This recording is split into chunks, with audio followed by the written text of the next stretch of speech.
જય સોમનાથ વિદ્યાર્થીઓ, good morning.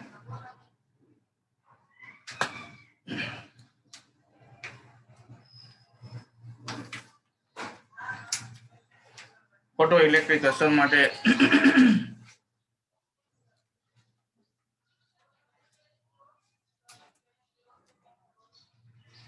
આઈન્સ્ટાઈનની સમજૂતી લીધી, જે પ્રમાણે આપાત થતા ફોટોનની ઉર્જા ના બે ભાગ પડે છે. પહેલો ભાગ વર્ક ફંક્શન ઉર્જામાં વપરાય છે. એ સિવાયની વધારાની ઉર્જા ઇલેક્ટ્રોનને ગતિ ઉર્જા સ્વરૂપે મળે છે.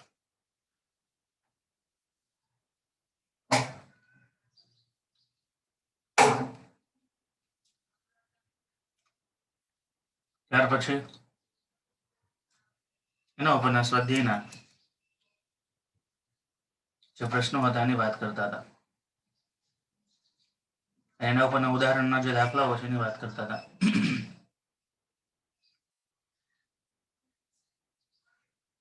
છેલ્લે આપણે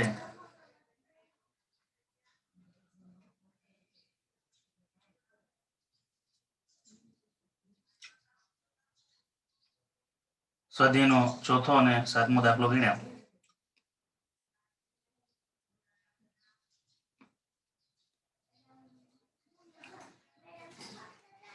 જેમાં આપણે એક પાવરના સૂત્રનો ઉપયોગ કર્યો હતો. પાવર બરાબર NE ના છેદમાં T.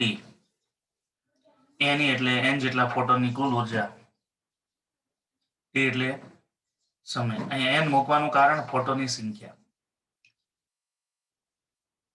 કારણ કે કોઈ પણ પ્રકાશ ઉદ્ગમ હોય એમાંથી કઈ સિંગલ ફોટોન ઉત્પન્ન નથી થતો, એમાંથી number of photon are produce, ઘણા બધા ફોટોન છે એમાંથી ઉત્સર્જિત થતા હોય. એટલા માટે NE મૂકવું પડે. અને ખરેખર પ્લાન્કના ક્વોન્ટમવાદ અનુસાર n ના પૂર્ણ ગુણાંકમાં હોય છે. HF ના પૂર્ણ ગુણાંકમાં હોય અને પૂર્ણ ગુણાંક માટે આપણે સ્મોલ n મૂકી શકીએ છીએ.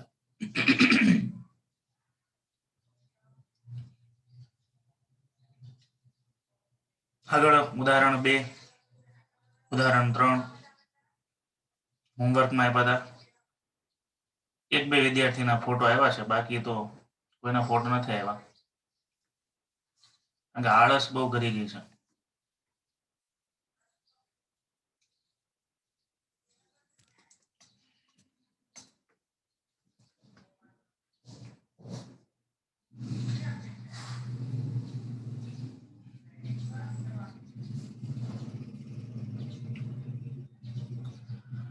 આગળ ઉદાહરણ 2 ની વાત કરીએ. CGM નું કાર્ય વિધેય એટલે વર્ક ફંક્શન. કાર્ય વિધેય શબ્દ મૂકે ને તો વર્ક ફંક્શન તરીકે તમારે ઓળખવાનું.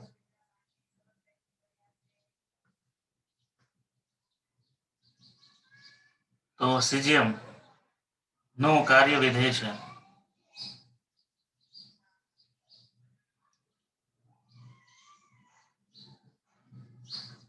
.14.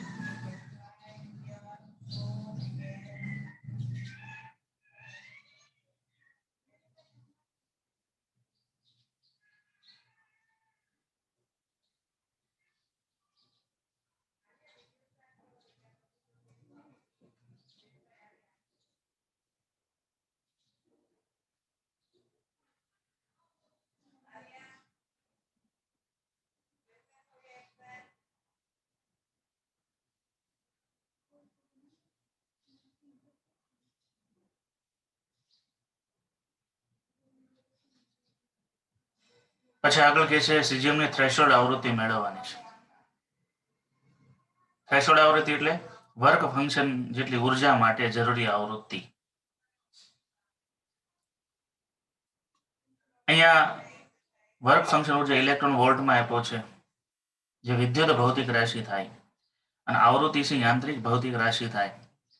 એટલે પહેલું તમારે એ શીખવું પડશે કે ઇલેક્ટ્રોન વોલ્ટમાંથી જૂલમાં ફેરવવા પડે. ખ્યાલ આવ્યો? ઇલેક્ટ્રોન વોલ્ટમાં આપી છે એમાંથી તમારે એ ઉર્જાને જૂલમાં ફેરવવી પડશે. 1.6 × 10⁻19 કુલમ વડે એને ગુણી નાખો એટલે વોલ્ટ કુલમ એટલે જૂલ થઈ જશે.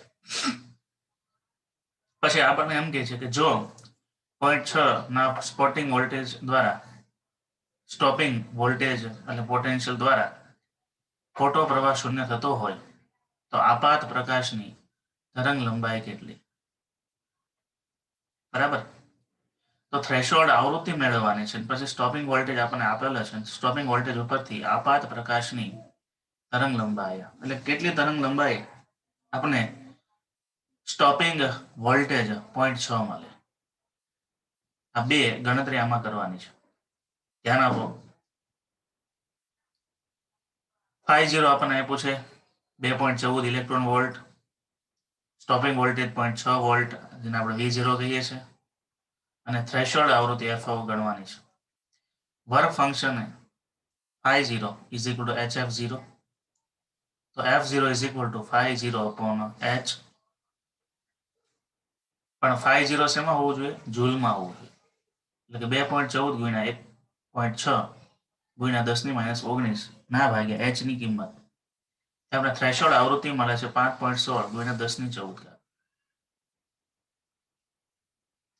આપણું જે સૂત્ર છે કે ભાઈ EV0 સ્ટોપિંગ વોલ્ટેજ કેટલા હોય તો આપાત થતી ઉર્જા hc અપોન લેમ્બડા -50. હેલો, જેટલી ગતિ ઉર્જા છે એટલી સામે એને સ્ટોપિંગ વોલ્ટેજની ઉર્જા પડે. તો ગતિ ઉર્જાનું સૂત્ર હતું hf માઇનસ એટલે 5 - 50 પણ 5 એટલે hc અપોન લેમ્બડા અને 50 એટલે સ્ટોપિંગ વોલ્ટેજ, એને વર્ક ફંક્શન ઉર્જા કહીએ છે. તો વિદ્યાર્થીઓ લેમ્બડાને કરતા બનાવો એટલે hc અપોન EV0 પ્લસ 50. આ EV0 અને 50 બંને જૂલમાં હોવા જોઈએ. બરાબર. આ બંને ઇલેક્ટ્રોન વોલ્ટમાં છે તો તમે લેમ્બડા ગણી શકો. h છે તો જૂલમાં છે, c પણ એ યાંત્રિક ભૌતિક રાશિ છે. નીચે EV0 અને 50 જૂલમાં ફેરવવા માટે બંનેનો સરવાળો કર્યો. બરાબર. તો EV0 આપણને કેટલા આપ્યા છે? સોરી, આપણે V0 કેટલા આપ્યા છે? 0.6. 0.6 એને ગુણ્યા E કરો. અહીંયા 50 એને ગુણ્યા E કરો ત્યારે એનું જૂલમાં રૂપાંતર થાય.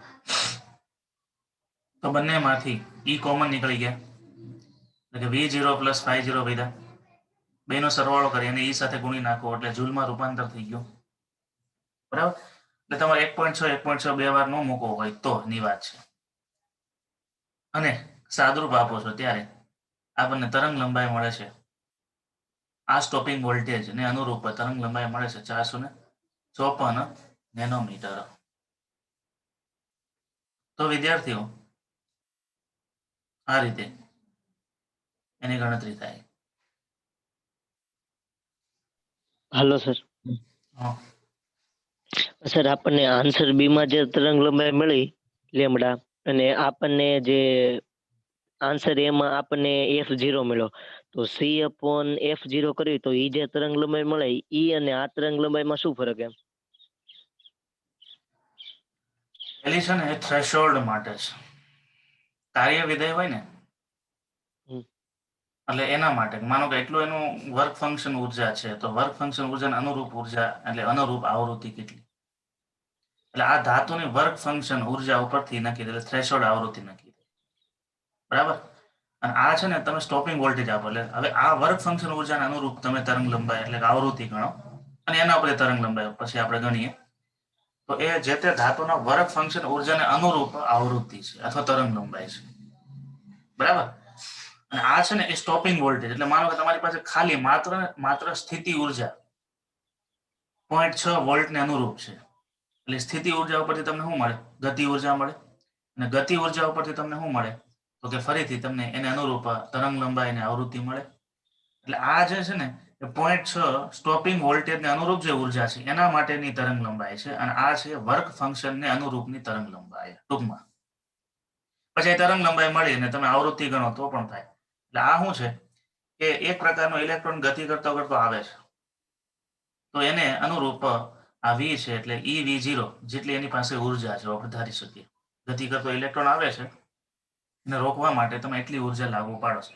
તો એ એટલી ઉર્જાને અનુરૂપ કેટલી આવૃત્તિ થાય. હું તમને એમ કહી દઉં કે ભાઈ ચલો, જો અહીંયા આપણે આ લોકો 0.6 V0 ઉપરથી એને ઉર્જાની ગણતરી કરી છે, એ આ થઈ.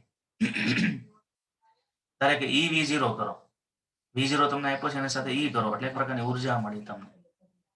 એટલે ઈ બરાબર તમે ઈ V0 લઈ લો અને is equal to hc by lambda મૂકો તો એના અનુરૂપ તરંગ લંબાઈ મળે. બરાબર. એટલે એ જે છે ને એ આના માટેની ઉર્જા છે, જે સ્પેશિયલી કોઈ ઇલેક્ટ્રોન આવતો રોકવા માટે જે ઉર્જા ખર્ચવી પડે એ ઉર્જા કેટલી આવૃત્તિની ઉર્જા બરાબર થાય, તો કેટલી તરંગ લંબાઈની ઉર્જા બરાબર થાય. એટલે બે અલગ છે, આ ધાતુની નથી. તો પ્રયોગની અંદર ટ્યુબમાં જે ઇલેક્ટ્રોન ગતિ કરતો આવે છે એના માટેની ઉર્જાને અનુરૂપ તરંગ લંબાઈ છે. અને આ વર્ક ફંક્શન જે હોય કે જે ધાતુની અંદર જે ઇલેક્ટ્રોન રહેલો છે એને બહાર કાઢવા માટે જે ઉર્જા ખર્ચાય છે અને એને અનુરૂપ આવૃત્તિ છે. એટલે બે અલગ અલગ છે. ઓકે. દાખલા તરીકે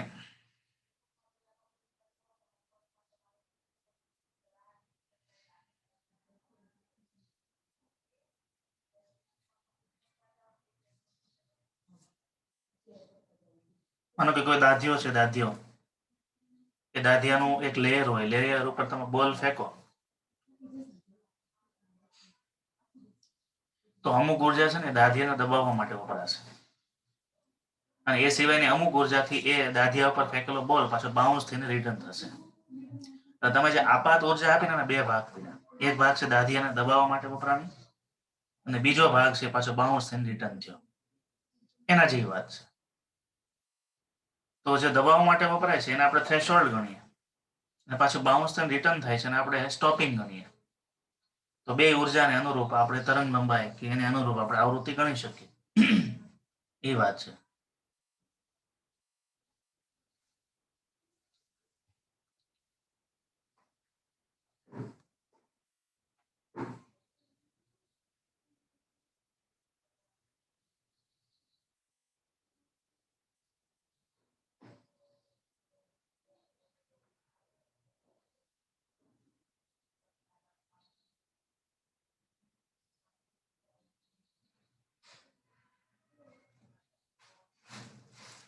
એટલે અહીંયા તમારે એ પણ ધ્યાનમાં રાખવાનું હોય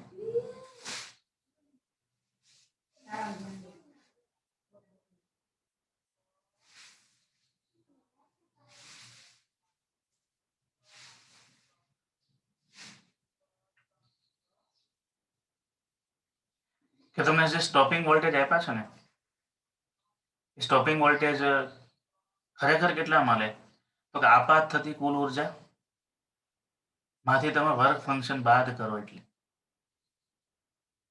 હલો, એટલે આપાત થતી કુલ ઉર્જા જે છે એમાંથી તમારે વર્ક ફંક્શનો એ બાદ કરો એટલે તમને સ્ટોપિંગ ને અનુરૂપ ઉર્જા મળે.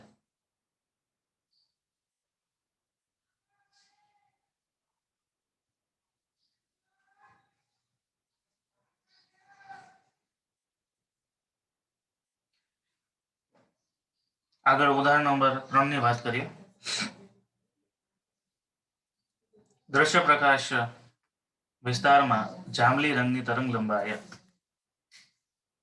390 નેનોમીટર છે, જેને આપણે 4000 એંગસ્ટ્રોમ ની નજદીક ગણીએ. જાંબલી છે એટલે 4000 એંગસ્ટ્રોમ ની નજદીક આવે એટલે 390 નેનોમીટર ગયો એટલે 3.9 એંગસ્ટ્રોમ 3900 એંગસ્ટ્રોમ પણ ગણી શકાય. નેનોમીટરને આપણે એક પોઈન્ટ વધારી દઈએ એટલે એંગસ્ટ્રોમમાં રૂપાંતર થઈ 10⁹ છે કે 10⁻10 થઈ જાય. તો જાંબલી રંગની તરંગ લંબાઈ એટલી છે. પીળા લીલા નીલો કહીએ છીએ એની તરંગ લંબાઈ લગભગ 555 નેનોમીટર છે, એને થોડી આગળ છે. અને લાલ રંગ માટે તરંગ લંબાઈ છે 760, એટલે જેને આપણે 800 નેનોમીટરની નજદીક ગણી શકીએ છીએ. એટલે આપણે તરંગ લંબાઈને 3 વિભાગ આપ્યા છે, જાંબલી, નીલો પીળો અને લાલ રંગ. તો દ્રશ્ય પ્રકાશમાં પેલું જાંબલી છેડે પીળા લીલા રંગની સરેરાશ તરંગ લંબાઈ આગળ અને લાલ છેડે ફોટોનની ઉર્જા કેટલી. ટૂંકમાં તમને 3 તરંગ લંબાઈ આપી છે. 3 તરંગ લંબાઈ માટે ફોટોનની ઉર્જા ઇલેક્ટ્રોન વોલ્ટમાં ગણવાની છે, એટલે કે E બરાબર hc બાય લેમડા એ જૂલમાં આપશે, એને ભાગ્યા તમે ઈ કરશો ત્યારે એનું ઇલેક્ટ્રોન વોલ્ટમાં રૂપાંતર થશે. પછી આગળ બી વિભાગ જે કોષ્ટકની વાત કરે છે એ વાત પછી લઈએ, પહેલા એ વિભાગની વાત કરીએ. તો જાંબલી રંગ માટે ફોટોનની ઉર્જા hc અપોન લેમડા જી. આ જે કિંમત મળી એ જૂલમાં મળી 5.1 ગુણ્યા 10⁻19, એને ઈ વડે ભાગો ત્યારે ઇલેક્ટ્રોન વોલ્ટમાં એનું રૂપાંતર થાય, એટલે 3.19 ઇલેક્ટ્રોન વોલ્ટ જેટલી જાંબલી માટેની ઉર્જા થાય. એ રીતે પીળા લીલા માટેની ગણતરી તમારે હોમવર્કમાં જોઈ લેવાની, એ રીતે લાલ માટે પણ ગણતરી હોમવર્કમાં જોઈ લેવાની, બરાબર. અને પછી આગળ શું કહે છે કે કોષ્ટક 11.1 આગળ ક્યાંક વર્ક ફંક્શનનું કોષ્ટક આપેલું છે આપણને 11.1.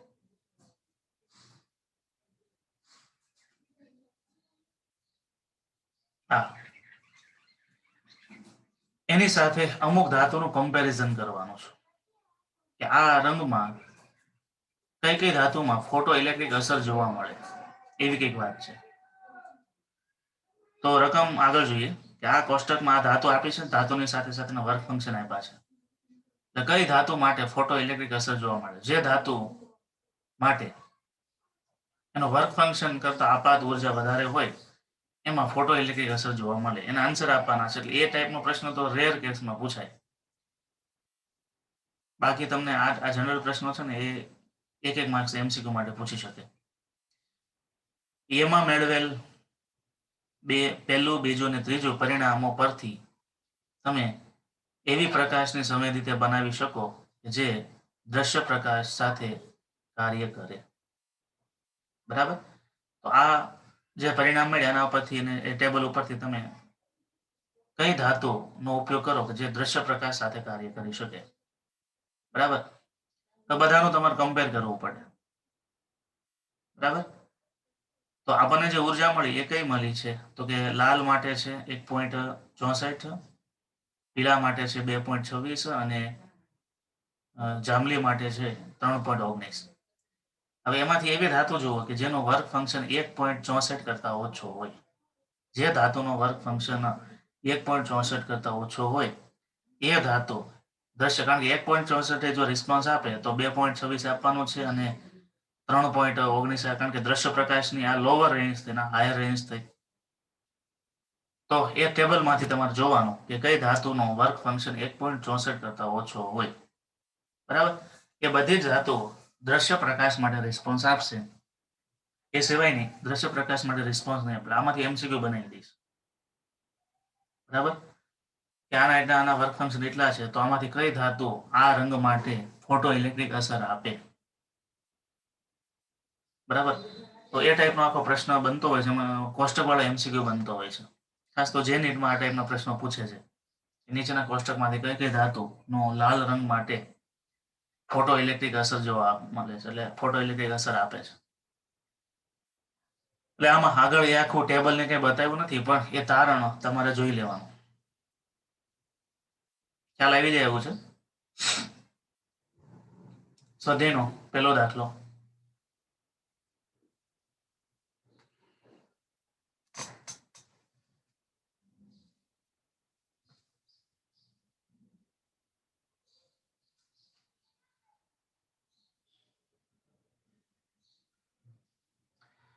ત્રણસો કિલો વોલ્ટના ઇલેક્ટ્રોન દ્વારા ઉત્પન્ન થતા ક્ષ કિરણો ની મહત્તમ આવૃત્તિ અને લઘુત્તમ તરંગ લંબાઈ શોધો.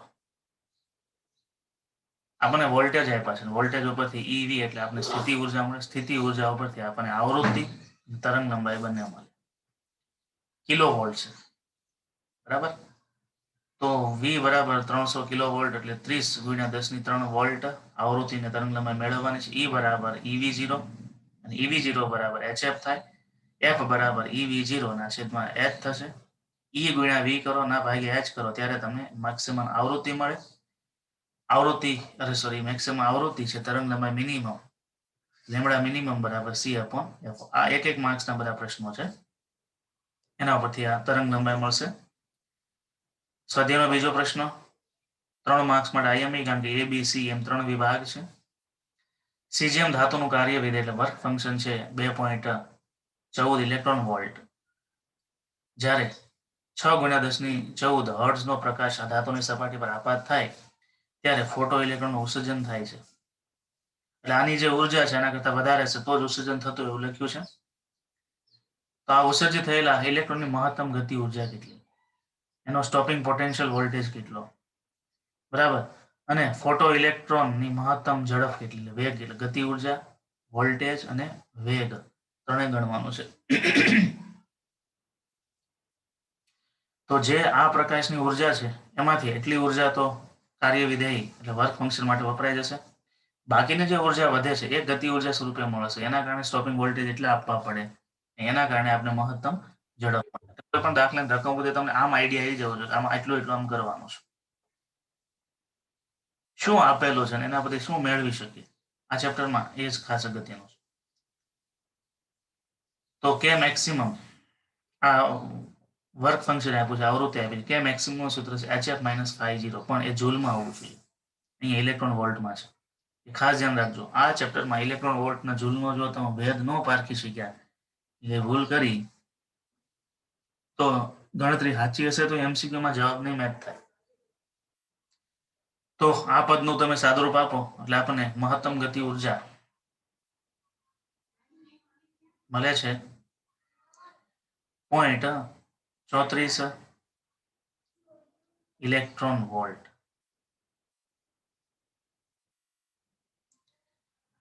અહીંયા છે ને ખાસ એ ધ્યાન રાખવાનું છે કે આ જૂલનો આન્સર છે અને એને 1.6 વડે ભાગીને એને ઇલેક્ટ્રોન વોલ્ટમાં ફેરવી નાખ્યો છે. આ દાખલા મેં ગણાવતો ને ત્યારે આન્સર આપી દેતો વિદ્યાર્થીઓને.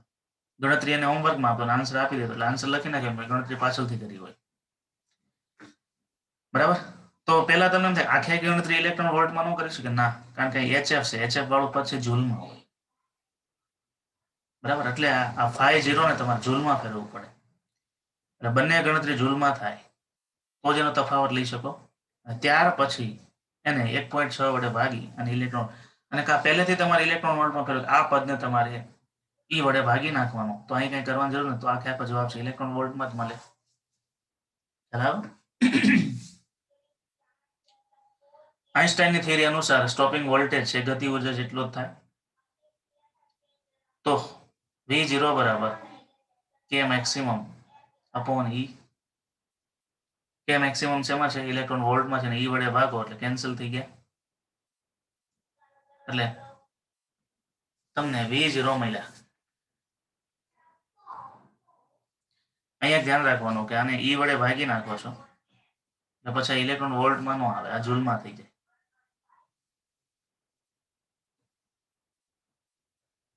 અરે E વડે ભાગો છો એટલે અહીંયા ખાલી વોલ્ટેજની ઉર્જા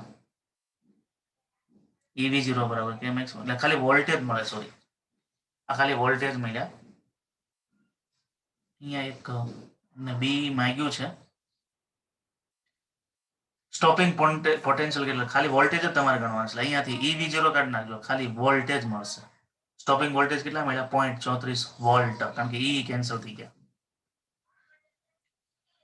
પછી આપણે ગતિ ઉર્જાનું સૂત્ર જાણીએ છીએ, 1/2 mv v મેક્સિમમ છે, એટલે આ ગતિ ઉર્જા માટેનો વેગ છે, આ વોલ્ટેજ છે કે મેક્સિમમ માં. કે મેક્સિમમ ની કિંમત ઇલેક્ટ્રોન વોલ્ટમાં છે, એ ન મુકાય, અહીંયા જૂલ વાળી કિંમત મૂકવી પડે. 0.54 × 10⁻19 એને ગુણ્યા 2 ના ભાગ્યા 9.1 × 10⁻31 ઇલેક્ટ્રોનનું દળ મૂક્યું અને એના પરથી વેગ મળશે. એટલે અહીંયા છે ને તમારે દરેક સ્ટેપમાં જૂલ, ઇલેક્ટ્રોન વોલ્ટ, જૂલ નો તમારે ફેરબદલી કરતી રહેવી પડશે. તમારે યાદ શું રાખવાનું?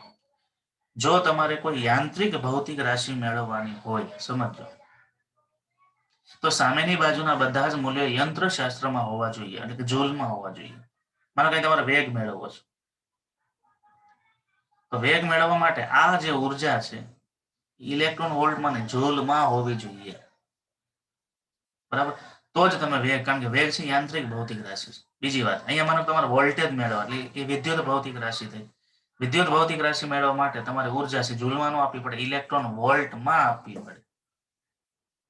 વિદ્યુત ભૌતિક રાશિ કઈ આવશે? તો સ્ટોપિંગ વોલ્ટેજ આવશે. બરાબર.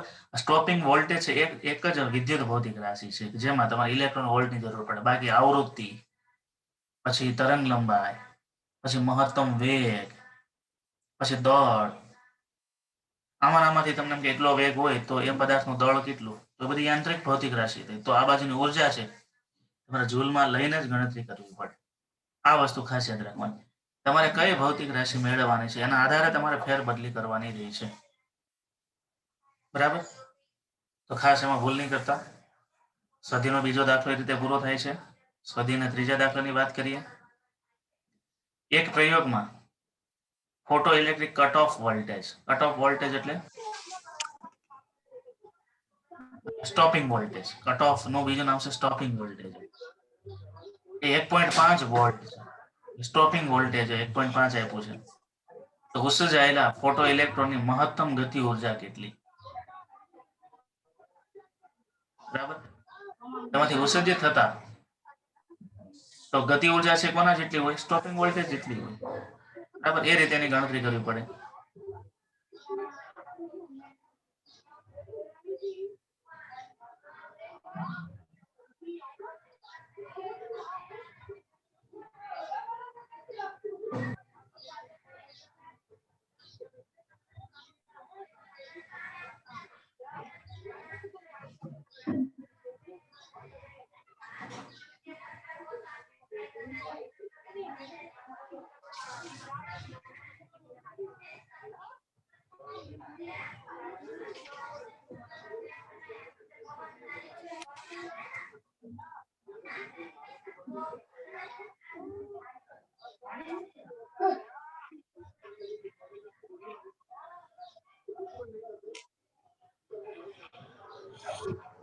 વરિયા કેયુર સર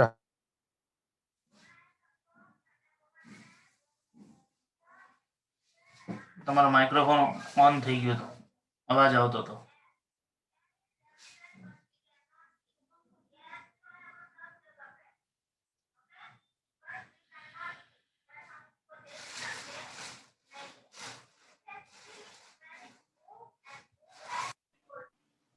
ચલો, તો કે મેક્સિમમ બરાબર EV0. વોલ્ટેજ આપ્યા છે, એની કિંમત મૂકવાની. બરાબર. ત્યારે તમને ગતિ ઉર્જા મળે. જૂલમાં મળે, એને E વડે ભાગી નાખો તો ઇલેક્ટ્રોન વોલ્ટમાં મળે. આ પ્રકારના પ્રશ્નો તો એક માર્ક્સના MCQ માટે ખાસ હોય. સ્વાધ્યાયનો ચોથો દાખલો આપણે ગણાઈ ગયો છે. સ્વાધ્યાયનો 7મો દાખલો ગણાઈ ગયો છે. 5મા દાખલાની વાત કરીએ. પૃથ્વીની સપાટી પર આવતા સૂર્યપ્રકાશની ઉર્જા ફ્લક્સ. આ ઉર્જા ફ્લક્સ નામનો શબ્દ આવ્યો ને એ તીવ્રતા માટે આવ્યો. તમને ખબર હોય તો વિદ્યુત ચુંબકીય તરંગોમાં મેં તમને તીવ્રતાનું સૂત્ર લખાવ્યું. તીવ્રતા બરાબર ઉર્જાના છેદમાં ક્ષેત્રફળ ગુણ્યા સમય. એકમ સમયમાં આપાત થતી ઉર્જાને વોટ કહેવાય અને ક્ષેત્રફળ માટે મીટર સ્ક્વેર એટલે વોટ મીટર સ્ક્વેર. એટલે તીવ્રતા આપી છે. શું આપ્યું છે વિદ્યાર્થીઓ? તીવ્રતા. હવે થોડાક તીવ્રતા વાળા દાખલા આવશે. આ પછીથી આપણે તીવ્રતા વાળા દાખલાઓની પણ થોડી વાત આવે છે. પેલા આપણે રકમ પૂરી કરી લઈએ. તો પ્રકાશની તીવ્રતા છે જેને આપણે વોટ પ્રતિ મીટર સ્ક્વેર કહીએ છીએ, તો જૂલ પ્રતિ સેકન્ડ મીટર સ્ક્વેર કહીએ. એકમ સમયમાં, એકમ ક્ષેત્રફળમાં આપાત થતી ઉર્જા. પૃથ્વીની સપાટી પર એક ચોરસ મીટરમાં દર સેકન્ડ દીઠ કેટલા ફોટોન્સ આપાત થતા છે? તીવ્રતા આપેલી છે, ક્ષેત્રફળ આપ્યું છે 1 ચોરસ મીટર, સમય આપ્યો છે 1 સેકન્ડ, અને આપાત થતા ફોટોનની સંખ્યા આપણે n ગણવાની છે. સૂર્યપ્રકાશના ફોટોનની સરેરાશ તરંગ લંબાઈ, એની આપણે પ્રકાશ જે આપાત થાય છે એની તરંગ લંબાઈ આપણે 550 નેનોમીટર છે એમ ધારી લઈએ. બરાબર.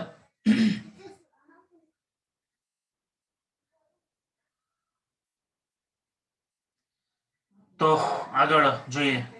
જે સૂત્ર આગળના ચેપ્ટરમાં આપણે ગણ્યા છે વિદ્યુત ચુંબકીય તરંગો માટે તીવ્રતાના સૂત્રો, એનો ઉપયોગ થશે.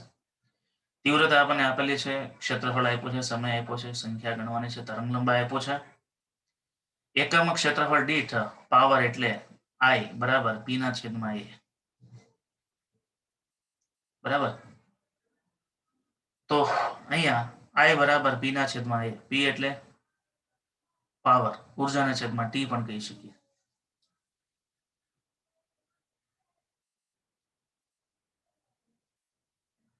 અહીંયા એક ઇઝ ઇક્વલ ટુ લખવાનું થાય, is equal two U upon AT લખી શકાય.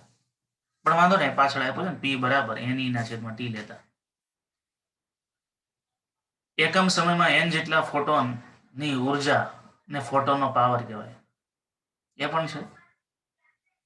એકમ સમયમાં n જેટલા ફોટોનની ઉર્જા ને ફોટોનનો પાવર કહેવાય છે. તો P બરાબર NE ના છેદમાં T પણ લખી શકીએ. તો એના પરથી વિદ્યાર્થીઓ n બરાબર શું થાય? n બરાબર થશે PT ના છેદમાં I.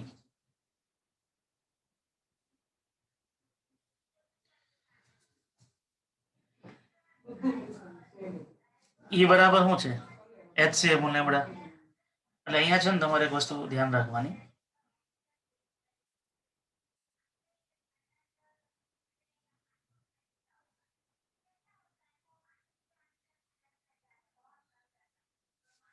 એક તો અહીંયાથી આ સૂત્ર કાઢી નાખો. I બરાબર P ના છેદમાં E તો બરાબર છે. P બરાબર NE ના છેદમાં D એ બરાબર છે. પછી આ એક કાઢી નાખો. n ઉપરથી શું મળશે? તો n ઉપરથી PT, IT નહીં PT. પણ એકમ સમય અને એકમ ક્ષેત્રફળ હોય તો P બરાબર I થાય. બરાબર, એટલે અહીંયા એમ P બરાબર I મૂક્યો છે. ઓકે, એમ ચાલે. એકમ સમય અને એકમ ક્ષેત્રફળ માટે આ તો કાઢવું જ પડશે. અહીંયા એકમ ક્ષેત્રફળ છે એટલે P બરાબર I મૂકી શકો. એટલે અહીંયા છે ને ક્ષેત્રફળ છે ને 1 લખવાનું, I નથી લખવાનું, અહીંયા ભૂલ છે. એટલે P ના છેદમાં 1 કર. ખાસ કરીને સુધારો જોજો ને કે નહીં. I બરાબર P ના છેદમાં A, પણ એકમ ક્ષેત્રફળ છે એટલે શું થાય? A બરાબર 1 થાય. એટલે આપણને P બરાબર I મળી ગયું. અહીંયા 1 લખવાનું છે, I નથી લખવાનું. P બરાબર I થઈ જશે. પછી પાછું એકમ સમય n જેટલા ફોટોનની ઉર્જા અને પાવર કહીએ છે. P બરાબર NE ના છેદમાં T. પણ NE ના છેદમાં T, પણ P બરાબર શું આપણે સાબિત કર્યું ઉપરથી? I કર્યું, એટલે અહીં ઇઝ ઇક્વલ ટુ I થાય. એટલે n બરાબર શું થશે? તો IT ના છેદમાં E. અને E ઇઝ ઇક્વલ શું છે? HC ના છેદમાં લેમ્બડા, છેદનો છેદ અંશમાં. તમને તીવ્રતા આપેલી છે, સમય આપ્યો છે, તરંગ લંબાઈ લેમ્બડા આપેલી છે, H અને C તો આપણે જાણીએ છીએ.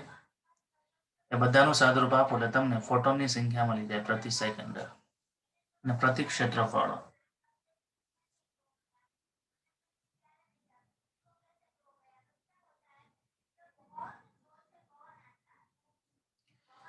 હવે એક એક્સ્ટ્રા નોંધ છે આગળના દાખલાઓ માટે, જેમાં ફોટો ઇલેક્ટ્રિક અસર માટે V0 વર્સિસ F નો આલેખ હતો. આવો આલેખ હતો.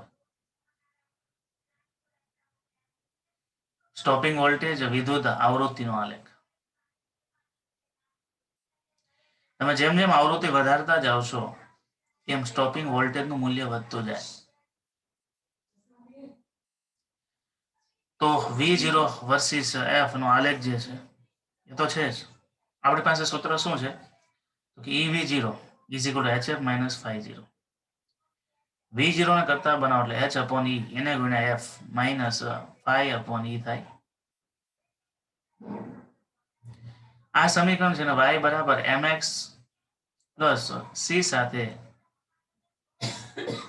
સરખાવો. c એટલે અચળ પદ, તો અહીં ∅0 c ફિક્સ હોય, E પણ ફિક્સ હોય, એટલે આ c ની જગ્યાએ મુકાશે. F ની જગ્યાએ x મુકાશે, x ની જગ્યાએ F મુકાશે, અને y ની જગ્યાએ V0 મૂકો. એટલે y ની જગ્યાએ V0 મૂકો તો m ની જગ્યાએ શું આવે? H અપોન E આવે. આનો જે ઢાળ છે કોના જેટલો હોય? H અપોન E જેટલો હોય.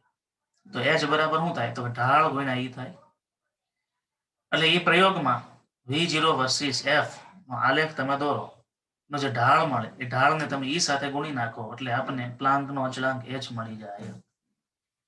ખાસ કરીને કોલેજમાં પ્રેક્ટિકલ આવે ત્યારે પ્લાન્કનો અચળાંક h મેળવવા માટેની આખી પદ્ધતિ છે, જેમાં સ્ટોપિંગ વોલ્ટેજ વિરુદ્ધ આવૃત્તિનો આલેખ દોરવાનો હોય. તમે જેમ જેમ આવૃત્તિ એટલે રંગ બદલતા જાઓ છો એમ સ્ટોપિંગ વોલ્ટેજના મૂલ્યો બદલાતા જાય છે. એટલે આવૃત્તિ વિરુદ્ધ સ્ટોપિંગ વોલ્ટેજનો આલેખ આ રીતે મળે. એનો ઢાળ લઈ લેવાનો, ઢાળને ગુણ્યા તમે ઈ કરો એટલે પ્લાન્કના અચળાંક h નું મૂલ્ય મળી જાય છે. બરાબર. આ જે નોંધ છે એના ઉપરના હવે આગળના દાખલાઓ આવશે, જેમાં સ્વાધ્યાયનો 6થો દાખલો છે. ફોટો ઇલેક્ટ્રિક અસરના એક પ્રયોગમાં કટ ઓફ વોલ્ટેજ વિરુદ્ધ, જો કટ ઓફ વોલ્ટેજ એટલે સ્ટોપિંગ વોલ્ટેજ વિરુદ્ધ આપાત પ્રકાશની આવૃત્તિનો ઢાળ 4.12 એને ગુણ્યા 10⁻15 વોલ્ટ પ્રતિ સેકન્ડ છે. એટલે ઢાળ આપી દીધો છે. તો પ્લાન્કનો અચળાંકનું મૂલ્ય મેળવો. ઢાળને ગુણ્યા ઈ કરવાનો એટલે પ્લાન્કનો અચળાંક મળી જાય છે.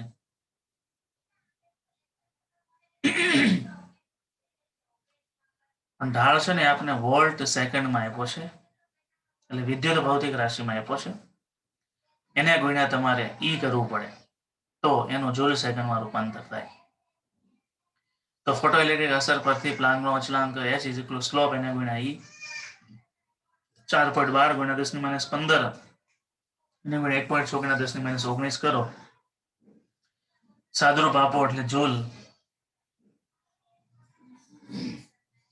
સેકન્ડ આપણને પ્લાન્કનો અચળાંક મળી જાય. સ્વાધ્યાયનો 7મો દાખલો આપણે કાલે ગણાઈ ગયો છે. સ્વાધ્યાયના 28મા દાખલાની વાત કરીએ, કદાચ વધારાનો સ્વાધ્યાય હશે, છતાંય આપણે કન્સેપ્ટ માટે કરવાનું. તો રકમ તો બહુ મોટી છે. ફોટો ઇલેક્ટ્રિક અસર, ફોટો ઇલેક્ટ્રિક ઉત્સર્જનની આવૃત્તિ પરના અવલંબન એટલે આધાર ના અભ્યાસ માટે મર્ક્યુરી લેમ્પનો યોગ્ય ઉપયોગ છે. કારણ કે યુવી થી લઈ દ્રશ્ય પ્રકાશના વર્ણપટના છેડા સુધીની બધી જ તરંગ લંબાઈ મર્ક્યુરી લેમ્પમાંથી મળે છે. રોબેડિયમ ફોટોસેલ સાથેના આપણા પ્રયોગ દરમિયાન મર્ક્યુરી ઉદ્ગમની નીચે આપેલ વર્ણપટ રેખાઓનો ઉપયોગ થયો હતો. તમે ફોટો ઇલેક્ટ્રિક અસરનો પ્રયોગ કરો છો અને એમાં મર્ક્યુરી લેમ્પનો ઉપયોગ, આપણા લેબમાં મર્ક્યુરી લેમ્પ છે, વ્હાઇટ કલરનો આવે. સોડિયમ લેમ્પ છે ને મર્ક્યુરી લેમ્પ છે. મર્ક્યુરી લેમ્પમાંથી છે ને વ્હાઇટ લાઇટ ઉત્પન્ન થાય. વ્હાઇટ ઉત્પન્ન થાય એટલે એમાંથી બધા જ દ્રશ્ય પ્રકાશના રંગ પણ આવી જાય અને સાથે સાથે એમાં યુવી લાઇટ પણ આવી જાય. પણ આપણે શું કરીએ, યુવી લાઇટથી રક્ષણ મેળવવા માટે વચ્ચે એક કાચનું ફિલ્ટર મૂકેલું હોય.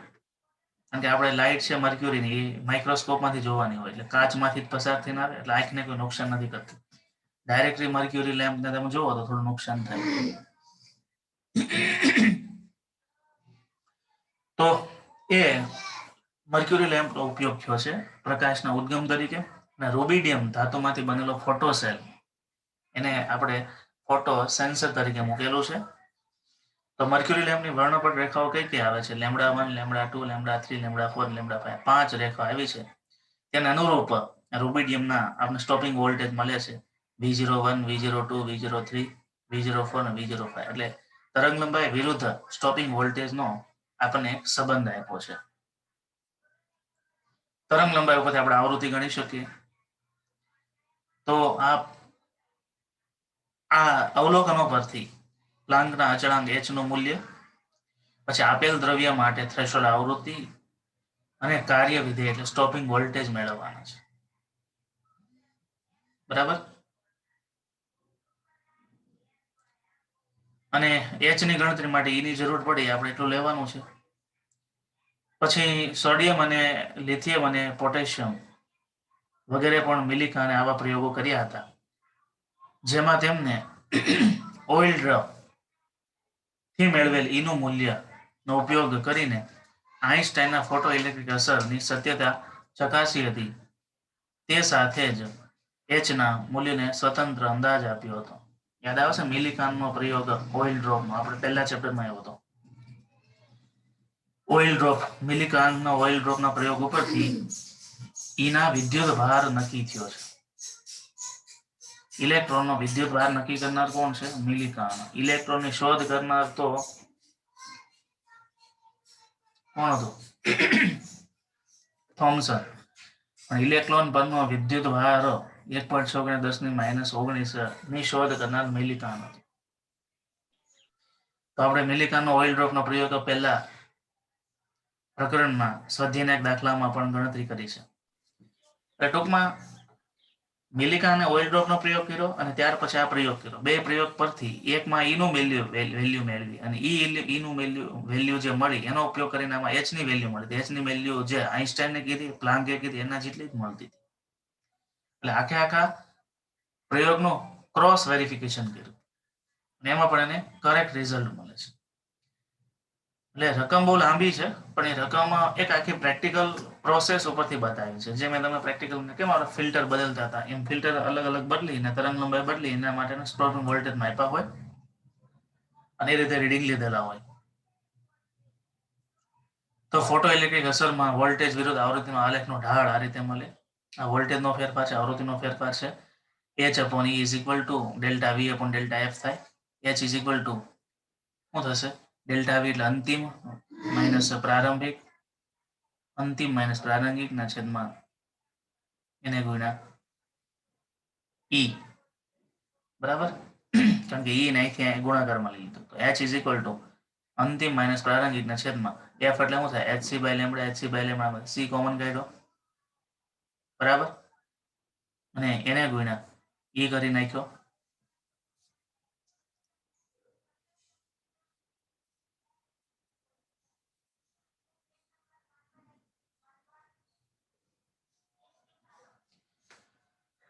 અહીંયા હું માનું છું ત્યાં સુધી H/E હતું ને એમાંથી E ને આ બાજુ લઈ ગયા એટલે આખાના ગુણાકારમાં તમે છેદના ગુણાકારમાં ન્યાયને ભૂલ કરી છે કંઈક.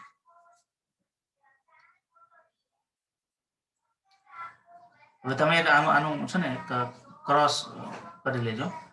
આ છેદના ગુણાકારમાં નહીં આવે. આ E છે ને આખાના ગુણાકારમાં આવશે. એટલે આખાનું સાદુરૂપ આપો. અહીં એ લોકો છેદના ગુણાકારમાં મૂક્યું છે જૂલ સેકન્ડમાં ફેરવવા માટે. એટલે એ એક તમારી રીતે જોઈ લેવાનું છે. બરાબર? હું કઈ ટેલી નથી કરતો. અને એ રીતે H પ્લાન્કનો અચળાંકની કિંમત મળે છે. જે આવૃત્તિ સ્ટોપિંગ વોલ્ટેજ શૂન્ય મળતો હોય તેને થ્રેશોલ્ડ આવૃત્તિ કહેવાય. થ્રેશોલ્ડ આવૃત્તિ Fo is equal to C upon lambda. Lambda is equal to lambda 0.5. કારણ કે લઘુત્તમ આવૃત્તિ એ લઘુત્તમ તરંગ લંબાઈ હોવી જોઈએ. ઓછામાં ઓછી આવૃત્તિ એ ગતિગુણ્ય શૂન્ય મળે. તો આમાં ઓછામાં ઓછી આવૃત્તિ કઈ? ઉપરના જે બધા રીડિંગો આપ્યા છે એમાં ઓછામાં ઓછી તરંગ લંબાઈ કઈ? સોરી, આવૃત્તિ ઓછામાં ઓછી કરવા માટે તમારે તરંગ લંબાઈ વધુમાં વધુ કરવી પડે. એટલે વધુમાં વધુ તરંગ લંબાઈ લેમ્બડા 5 નો ઉપયોગ કર્યો છે. બરાબર? એ લેમ્બડા 0.5 નો ઉપયોગ કરી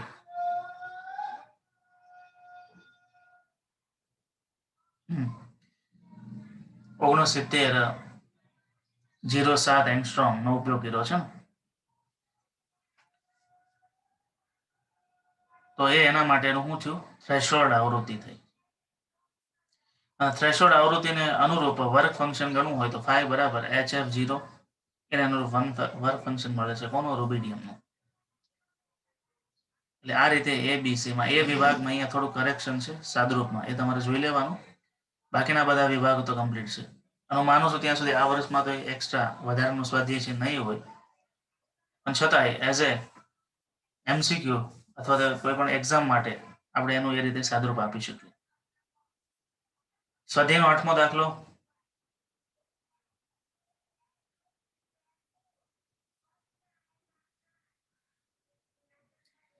ચોક્કસ ધાતુ માટે થ્રેશોલ્ડ આવૃત્તિ આપેલી છે.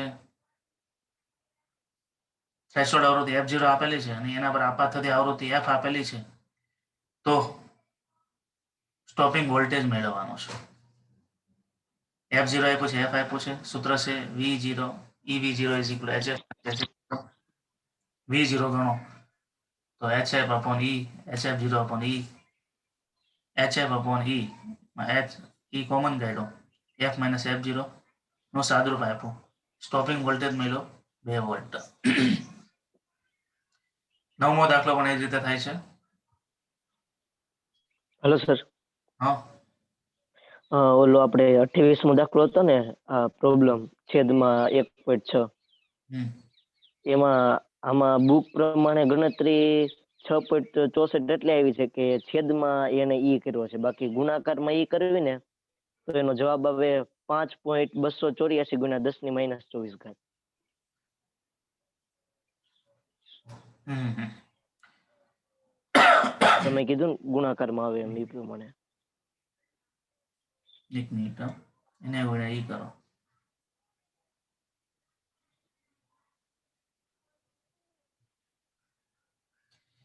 એવું થવાનું કારણ એક બીજું છે. એ બીજું કારણ એવું રીતે છે કે અહીંયા આપણે છે ને પ્રારંભિક વેલ્યુ V0 લીધી, પણ ખરેખર આલેખમાં છે ને પ્રારંભિક કટ ઓફ કંઈક બીજેથી થતું હોય. એટલે અંશની વેલ્યુ છે ને થોડી વેરિએશન વાળી આવે. એટલે એમાં જો તમારે 6 પોઈન્ટ આવે છે ને, આખા ગુણાકાર કરો તો કેટલું થાય છે? આખાનો ગુણાકાર કરો તો 5.284.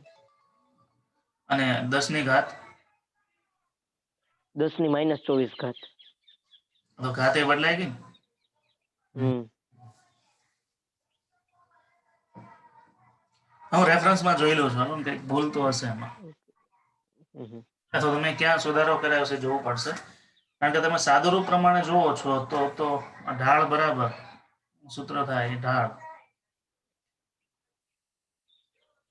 AB ના છેદમાં BC એટલે ડેલ્ટા V ના એમ છેદમાં. નહીં સર, એમ નહીં, સામાન્ય વાત છે ને કે છેદમાં -19 ગુણ્યા 10⁸ કરો તોય વધુ માઇનસ ઘાત આવે. રેડી? તો અંશમાં જાય તો પ્લસ થઈ જાય. એટલે ટૂંકમાં જવાબ તો ખોટો જ છે એમાં, બુકમાં હોય એ પ્રમાણે.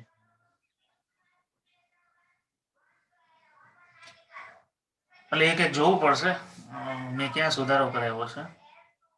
હાલની વાંધો નહીં, જો 28 મુજબ અથવા ગયા વખતે થોડુંક પ્રોબ્લેમ તો ક્રિએટ કરતો હતો. કારણ કે આમાં એવું છે કે 28મા દાખલામાં કદાચ એવું બી થાય છે કે ગુજરાતીનું કોઈ સાહિત્ય હશે ને એમાં જવાબ એ ખોટો લખ્યો હશે, અમુક સાહિત્યમાં સાચો લખ્યો છે, અમુકમાં પાછો ગોળ ગોળ ગડબડ ખોટો આપ્યો છે. એટલે રેફરન્સમાં એક્ઝેક્ટ ગણતરી શું છે એ હું જોઈને પછી કેવડાવું છું.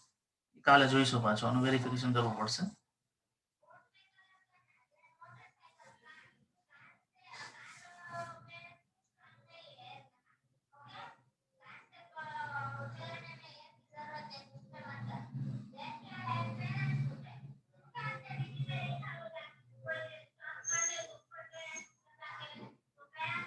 કારણ કે આપણે ઢાળ તો H/E જ પહેલેથી લીધો છે.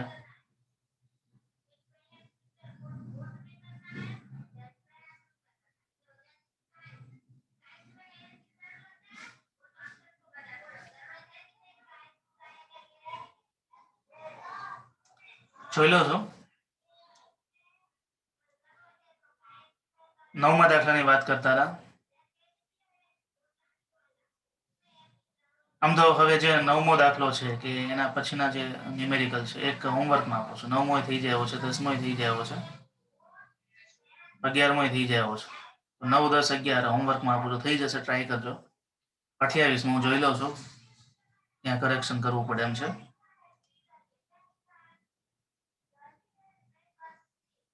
28માં સ્વાધ્યાયનો જવાબ કેટલો આપ્યો છે? સ્વાધ્યાયનો આપે કે ન આપે, પણ પ્લાન્કના અચળાંકનું જે કિંમત છે એ તો મળવી જ જોઈએ ને. ટૂંકમાં તમે પ્રયોગ શેના માટે કરો છો? પ્લાન્કનું અચળાંક મેળવવા માટે. એ જ ખોટી મળે તો આખો પ્રયોગ જ ખોટો થયો.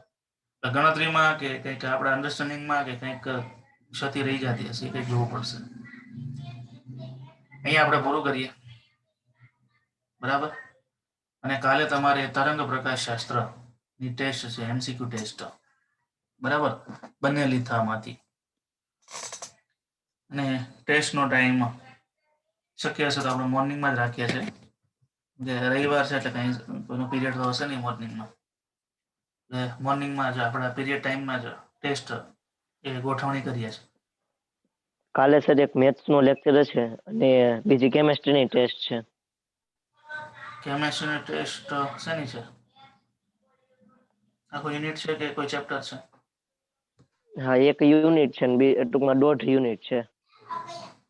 એક ચાલે છે ત્યાં સુધી. મેથ્સનો લેક્ચર મેથ્સના ટાઈમે જ હશે, બરાબર? કેમેસ્ટ્રીનું કેમેસ્ટ્રીના ટાઈમે રાખો અને ફિઝિક્સનું ફિઝિક્સના ટાઈમે રાખો એટલે કોઈનું ક્રેશ ન થાય.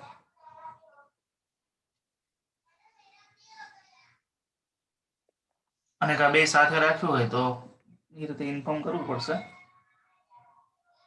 એટલે બે સાથે તો ન હોય ને એમ. નહીં, કા એક 10 વાગે રાખો ને એક 5 વાગે રાખો તો એમ તો વચ્ચે ગેપ મળી કેમેસ્ટ્રીને જાય તમારે બાકી આફ્ટરનૂનમાં જ રહેશે. જનરલી કેમેસ્ટ્રીના પીરિયડ આફ્ટરનૂનમાં જ હોય છે ને બધા. હા હા અને ફિઝિક્સની છે આપણે મોર્નિંગમાં જ રાખીશું 9 વાગે. મેથ્સનો પીરિયડ તો તમારે 7 વાગે છે કે 8 વાગે? નહીં 8 થી 9:15 હોય છે એટલે 10 વાગે રાખો એમ રાખ. 10 વાગે જો હું રાખું તો પછી 11 વાગે ટેસ્ટ. હાલો 11 વાગે 12 વાગે બેન સાથે લિંક મોકલી દઈશ. હા તો વાંધો નહીં. હાલો પાછું કેવડાવું છું. 10 વાગે ફિઝિક્સની ટેસ્ટ, બરાબર? 10 થી 11. હમ હમ. અને એમસીક્યુ જાજા હશે, 40 કે 50 હશે. તો સર એક બુધવાર રાખી દો ને એમાં ટેસ્ટ એમસીક્યુ ની. શેમાં? બુધવાર રાખી દો ને એમાં એમસીક્યુ ની ટેસ્ટ એમ. બુધવારે? હા વધુ એમસીક્યુ હોય તો એમ પાછા કાલે લેક્ચર ને પાછું કેમેસ્ટ્રીની ટેસ્ટ છે એટલે. બુધવારે તો કેમેસ્ટ્રી ટેસ્ટ પોસ્ટપોન કરી દીધી હોત તો એ પહેલા ડિક્લેર થઈ ગઈ હતી. નહીં ડિક્લેર તો તમારી પહેલા થઈ.